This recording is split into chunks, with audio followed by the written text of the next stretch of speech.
So we know that there are a lot of reasons breast cancer can be found in people. We know that the web of causality sort of goes more in depth of these reasons and why breast cancer can occur. And we know that we're also not only exposed to one chemical at a time. We used to just talk about one chemical and the effect that it has, but now we know that there's more science on the mixtures of chemicals and how different chemicals can sort of interact with each other. So we'll have Amanda go more into that later on. Yeah, so I'm Amanda. I'm the science coordinator, so I'm working with Jade on the science side of things. So as we know, and I know that we mention this a lot, but 1 in 8 women will develop breast cancer in their lifetime. But what is the root of this diagnosis? That's the real question, and something that we're really trying to kind of lay into this month in particular. And according to this web of causality, it's actually a multitude of things that can all lead to the diagnosis, and it's composed of kind of 4 major things based off of obviously the biological aspects, but also the behavioral and social and a lot of other things that kind of come into play. And this is a more simplified way to look at all the different things that come and interact to create this diagnosis. So as Amanda just started to say, there are 4 sort of factors that make up the web of causality. As you can see on the right, we have it color coded. So the first one is biological, which is genetics. Like if your mom has breast cancer, then there's behavioral, which is the physical activity, alcohol use, and diet, which is sort of in your control. Then the red is social, which is race and ethnicity, income and education. And the last one is physical, which are the chemicals of concern that we talk about a lot, which also is sort of in your control. And then if Sage can click on the link right there, this is sort of a more visual web of causality for those who are visual learners. This sort of just shows you how they all interact with each other.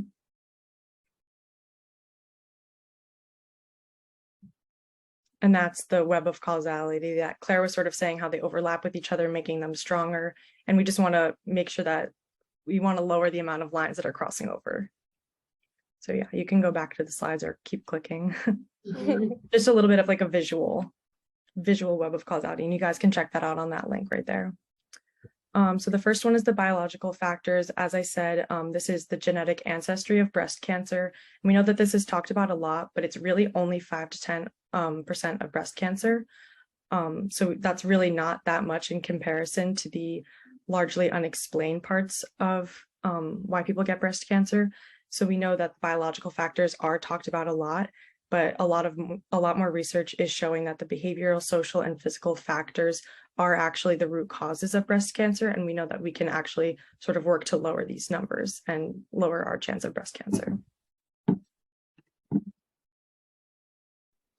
So the behavioral aspect of the web of causality relates to more of the day-to-day lifestyle choices that we make and how those impact our health. So things like drinking, smoking, the eating habits that we have, working out, those can all influence this risk that we have through those behavioral factors. So specifically, our behavioral actions influence how effective our body is in responding to certain health concerns or regular actions. So again, if we see those lines connecting, if there's something that's crossing over from, say, the biological area and your behavioral actions are also putting you at risk, that can make it a stronger influence in getting that diagnosis. And for instance, one example of this is when you drink an alcoholic beverage, there's a chemical ethanol in alcohol, but when you drink it, it breaks down in your body into acetaldehyde, and then that can act as a carcinogen in our body and put us at risk of getting a diagnosis. And then the social aspect of the web of causality touches more on a lot of the areas that I know I didn't really realize, and I know a lot of people don't really think of or talk about. And that's more related to the social standings of an individual. And this is, yeah, it's I think the one right behind the social one. Sage. There, yeah, there. So this is related to the race and ethnicity, your occupation, place of employment, income, education, country of birth. And each of these social placements affect how accessible healthcare or health education are. And obviously that can also impact maybe the things that we're buying off of the shelves that can have their own chemical influence, which obviously ties into the physical factor of the web of causality.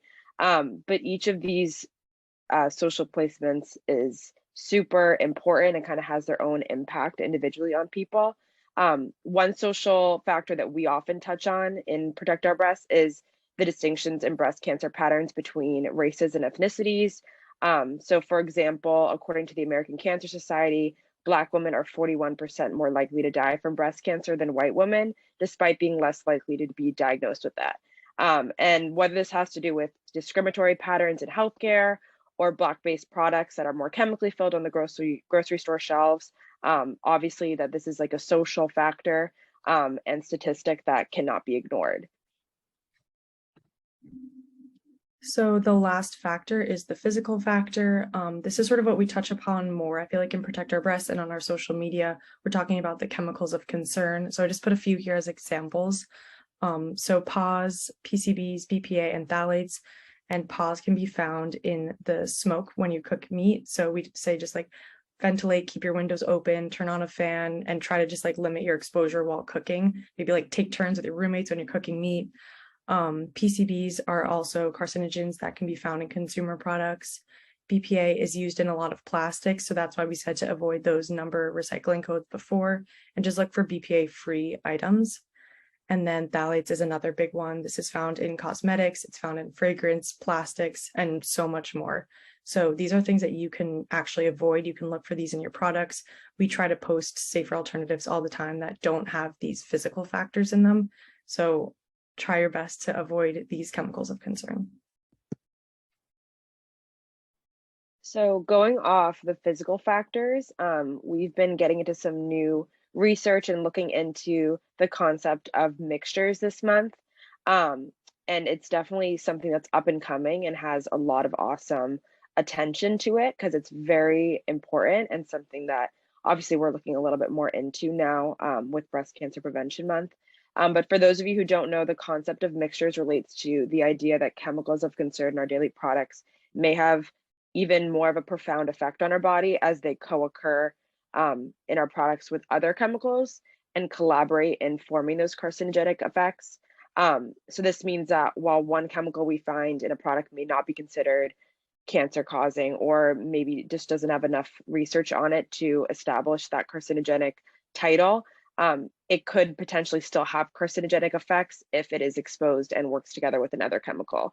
And as we see in a lot of products, there's a lot of chemicals that do just often get used together. So if there hasn't really been a lot of studying on how those chemicals in together in a product could potentially have their own chemically reactive issue that could also create those effects in the product. Specifically, this study looked at around 6,000 understudied chemicals to see the potential harm that they pose as they co-occur with other chemicals that are known to have cancer risk association. And not only did the study emphasize the impact that co-occurrence of chemicals could have on our bodies, but also the lack of research that has been done on many chemicals that can have terrible effects. So we see that there's so many understudied chemicals that share a lot of similar structural and chemical properties as cancer-associated chemicals. And that kind of led there to being at least 50 chemicals that are top-ranking next kind of need to be studied chemicals in the research field, just because they can obviously be just as harmful as some of the chemicals that we've already kind of established as carcinogenic. And I'm actually personally writing a blog post on this article in particular, so there'll definitely be a lot more information out on our Instagram and on the blog section of our website for more about this if you're interested. So that's all we have for the science this month. I know that was sort of a lot of information. So you guys, the slides will be sent to you. You guys can check them out. You can also just keep looking on our Instagram. We'll be posting a lot more of this content this month. And thank you for following along. So as I always add 2 cents really quickly, I just want to say that really it's Breast Cancer Awareness Month, and people are a little overwhelmed with the idea of all the different causes. And if you can kind of put your head around this notion of different threads, basically, right? You can imagine a spider creating this web. it's a little bit more manageable, and you can actually have an impact by making little snippets. So I think these are great slides to share with your chapters. If you're having a chapter meeting, it's really helpful. Also, to be able to go to the website that link is to is really handy, because then you can click on it and you can have conversations with people about it. And also, I just want to say that this mixture thing is really big. And while it's complicated, and Amanda did a great job just now describing it and is putting together this blog post, I think that the most important thing for you to say to your chapters and to people on campus or whatever about this idea of mixtures is simply, we're exposed to more than one chemical at a time. So when we talk about BPA or PCBs or all these different chemicals, we're never just exposed to one thing at a time. So we know that mixtures is really how we absorb chemicals. So now scientists are looking into the effects of those mixtures and those combinations that we're really being exposed to. So it's really good news. It's very exciting. And it feels like a much better approach to understanding how we can better take care of ourselves and prevent this terrible disease. Thanks, Sage.